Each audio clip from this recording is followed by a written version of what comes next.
Hi and welcome to another performance review by the Tech Geeks. I'm Paul. Today we're going to be doing a performance review on this. This is the Ubiquiti U-AirWire.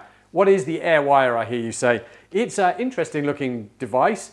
It's a desk mountable device that's designed to plug into your current computer and increase the performance that you get from Wireless 7. Why, I hear you say? Very simple as this. We've got plenty of developing wireless access points in Wireless 7. So we've obviously got the 6 gigahertz frequency.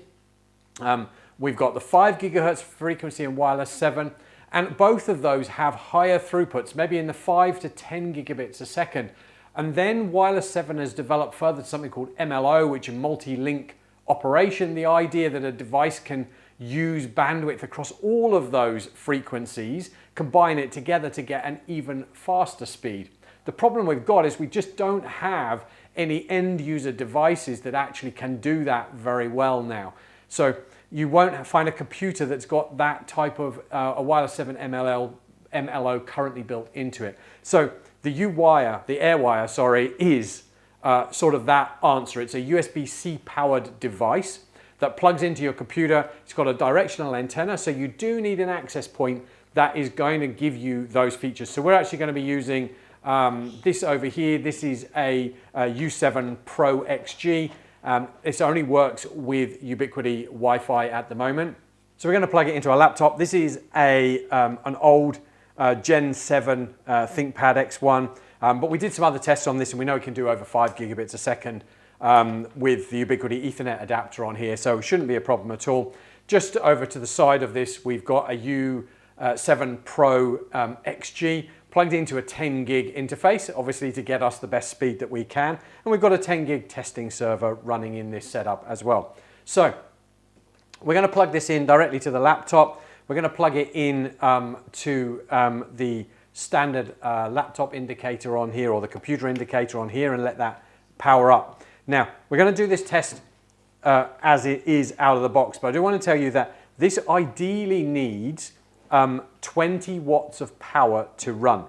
So my laptop can generally on this port give out about 15 watts. So we're going to do a speed test now running at 15 watts. And then I'm going to show you what happens when we add in the auxiliary power and get that up to 20 watts. So as we can see on the front here, the device is actually just currently booting.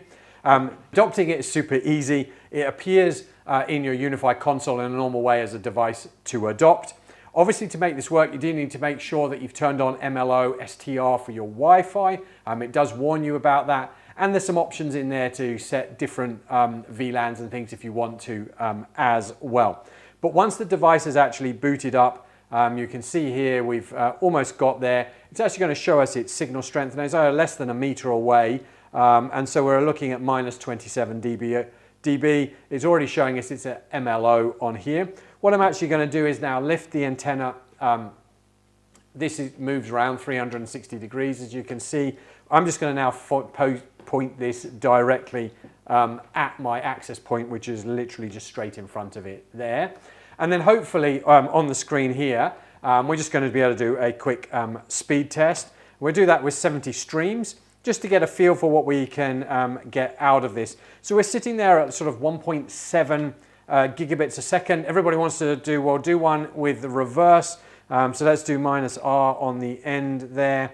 And let's just see. Oh, look at that. We've got just over 2 gigabits a second, which is, again, really, really good. It's better than I'm going to probably get off my mobile phone because it's not supporting this link aggregation. We just touched on there 2.13. So again, a great device already out of the box. If you're wanting to get high performance with inside your network, or you've got an over 2 gigabit a second internet connection, then this could be really good for you. But what I'm now going to do, I know that this is only running at 15 watts. If I was to look in the Unified Control Panel, it'll tell me it's only drawing 15 watts. I think if it's below about 8 or 9, it will actually give you a warning that it is underpowered. It will still probably give you about 2 gigabits a second at that point. But really, if you can give it the full 20 watts, then that's going to give you the best that you can. So I'm just going to take another USB-C, plug it into my port on here, and I think that this will actually reboot itself from memory, but let's just see, or it's switched over. What it will have done is it's turned this just into a data cable, and now this over here should now be running directly on that. Now it did take a little while last time to actually just let this change over, so let's just give this a few moments, and once this is settled, we're going to give about 2 minutes to readjust. We'll do a couple more speed tests. Okay, so that has now just drawn on the extra power, so let's just run down here again. I'll do this without the -R to just go. So now we're suddenly at sort of 2.7, 3 gig there, 310, 303. So you can see we've gained like well, a good over 1.1 gigabits a second.